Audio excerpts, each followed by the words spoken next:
Au fil des années, de ces 70 années, et bien plus encore, la manière de travailler de nos vignerons, de nos œnologues en cave, nos cavistes, tout a changé.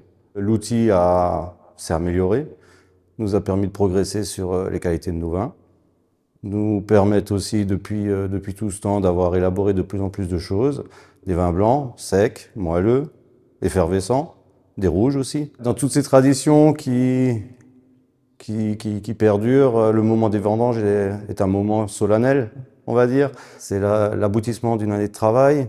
On est tous heureux finalement de se retrouver les premiers jours au vendangeoir pour comparer un peu, voir ce qu'on a tous réussi à faire, pour se rendre compte que finalement, on a tous très bien travaillé. Donc au fil de l'année, on a des moments qui peuvent être agréables, où on se côtoie, on se croise tous amis coopérateurs qu'on est.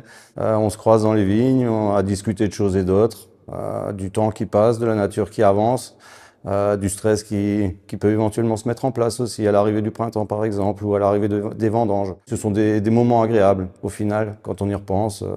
Ces anciens qui nous ont toujours dit « Ah, ça, j'avais jamais vu ».